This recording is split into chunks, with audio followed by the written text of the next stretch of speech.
Chapter 1. Micah. "Hey, Dad. Hey, Mom," I said into the screen. "Happy anniversary, sweetie," they both sang. Oh, God, I missed my parents. Only they would celebrate the 1-year anniversary of the opening of my vet practice, because it's a milestone, and they love a celebration. Thanks. How are you doing? I see the weather is great out there, as always. I saw the pool and the clear blue sky behind them, and I was only 10% jealous because summer had arrived in Chester Falls, but sadly, I had no pool.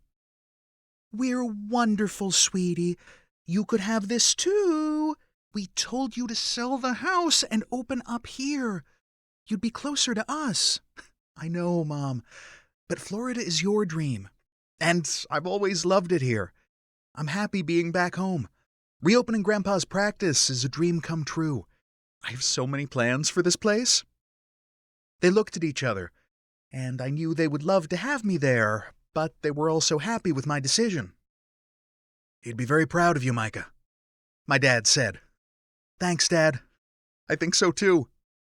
"Dr. Sawyer, your next patient is here," my assistant called from the door. "Thanks, April. Send them in, please," I said. I closed down the tab on my computer where, before my parents called, I'd been drafting the third email to the construction company that I'd hired to build my animal sanctuary. "Mom, Dad, I have to go. I'll speak to you soon, okay? Love you." There was a knock on the door, followed by one of my favorite four-legged patients and her dad. "Micah, I was telling April how I think you need a little bit of color in your reception area. Maybe some pictures of pets on the walls and sparkle. You definitely need some sparkle. I read about this paint you can use that has glitter in it. It's very safe and non-toxic, and it would be perfect for one of the walls. The animals would love it. I bet they'd be less scared of coming to the doctor if they were distracted by something pretty. I mean, April is lovely, but, she doesn't quite sparkle." I bit the inside of my cheek to stop myself from laughing aloud. "Hi, Tom.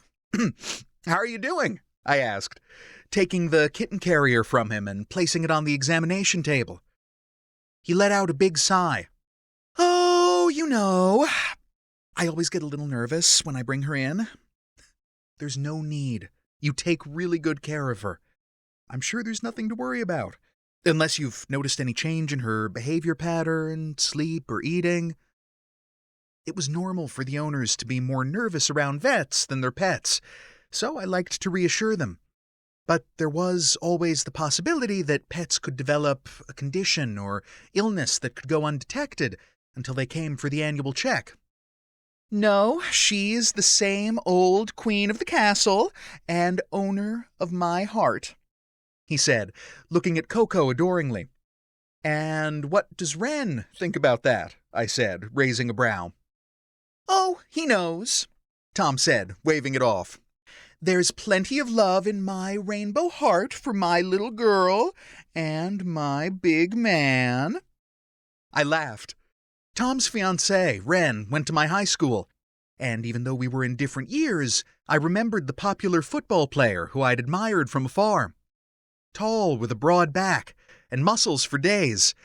Physically, he was totally my type. He'd been one of the reasons I'd realized I was into guys rather than girls, even though he wasn't out then. I opened the door to the carrier, and Coco came out, going straight to her dad for a nice rub, before coming to me. "Good morning, Princess. How have you been since the last time I saw you?" I cooed, and she gave me a good sniff before deciding I was worthy enough to rub her white belly. Good girl. While I petted her, I felt for her organs in order to assess whether they appeared to be normal and for evidence of discomfort. I also checked the general condition of her hair coat, which was as I expected, and the same for her skin.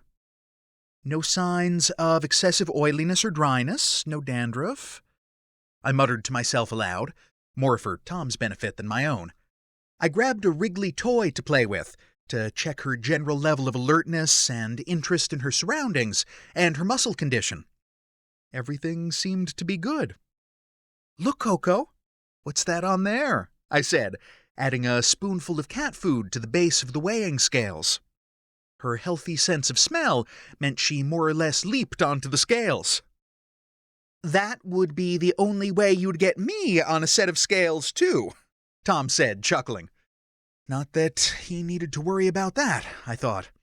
He looked perfectly proportionate, considering his petite frame. Now I, on the other hand, definitely needed to lose some weight. Despite my height, I'd never been a slim guy, and the stress of moving back to Chester Falls and setting up my practice had me slacking in my meal planning, and that was when I actually had a proper meal. Apparently, eating ice cream while watching old reruns of The Golden Girls does not constitute a balanced diet. "Her weight is ideal for her age," I said. "She's perfectly healthy, Tom." He let out a visible sigh of relief. "See, baby, I told you there was no reason to worry," he cooed at Coco, who was back in his arms, resting her head on his shoulder and purring away happily. "Let's just give her the annual shots, and you'll be good to go." Despite using my best tricks, Coco was not best pleased with me after getting her shots. Even another spoonful of food didn't convince her I wasn't the evilest human on the planet. Fortunately for me, she was an extremely social kitten, and I'd bet my degree that she'd run to me for a belly rub the next time I walked past Tom's store, Fabulize. "Thank you so much, Micah," Tom said when Coco was settled back in her carrier. "It's my pleasure. See you around." My schedule looked clear for at least 30 minutes, so I walked to the reception area to see if April wanted me to fix her a coffee while I grabbed a quick lunch upstairs. I nearly bumped into Tom, who was staring at the walls with a curious look. "Tom? Is everything okay? Did you forget something?" "Oh, no. I was just memorizing your layout so I can draw you a nice plan." I smiled. "I don't think I can afford to have any work done out here, Tom. As much as I appreciate—" A gasp from April made us both turn. She had a paper in her hand and had gone as white as a ghost. "April, are you okay?" She looked at me slowly and handed me the paper. "I was opening today's mail." My eyes landed on the words, "bankruptcy matter," and my stomach dropped, making me feel sick. I tried to calm down and read the rest of the letter to make sure I didn't misunderstand the situation. "Please be advised that this firm has been retained to represent the above-referenced debtors for the purposes of bankruptcy filing under Chapter 7 of the United States Bankruptcy Code." It was all gone. The money my granddad had left me. It was all gone. The contracting company had filed for bankruptcy, and it was unlikely I'd ever see any of that money again. "Micah, what's going on?" Tom asked, his voice laced with worry. "I feel so stupid," I said, holding on to the letter as if I could will the words to disappear. "What do you mean?" "The contractors said I had to pay for the work up front because they're a small company and couldn't afford to buy the materials before getting paid. I should have known better." The door to the practice opened, so I turned to go back into the consultation room. I couldn't have my patients see me like this. I needed to pull myself together and think about this later. A hand on my arm stopped me. "Hey, it's only Ren. You're among friends," Tom said gently. I nodded and went over to the chairs in the waiting area and sat down. "April, can you call up the nearest animal sanctuaries and check what their situation is?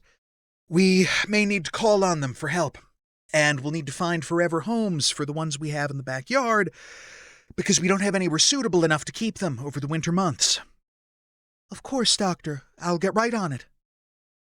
Tom sat next to me. "Is there anything we can do to help?" "No. Unless you know of people looking to offer a bunch of perfectly imperfect pets a forever home." He gave me a wide smile. Leave it with Uncle Tom." "Oh boy," Wren said. "Here we go again." Tom gave Wren a murderous look, and I managed to laugh when Wren looked terrified. But soon enough, Wren was walking into his arms and asking for lunch. "Honestly," Wren said to me, "we'll speak to everyone we can. I see the parents after football practice most days, so I can mention you have some pets up for adoption." "It's not that easy, Wren. Some of the animals have special needs. That's why they're here and not in someone's home. They were either found abandoned on the side of the road or left here because they have complex medical needs. Like I said, we'll do what we can." I nodded and smiled. Chester Falls was one of those rare places where people knew and helped each other. Or at least that's how it had been when I was growing up. I could only hope the same community spirit still prevailed in Chester Falls. Because now I had no idea how I could build a weatherproof shelter to keep the animals through winter.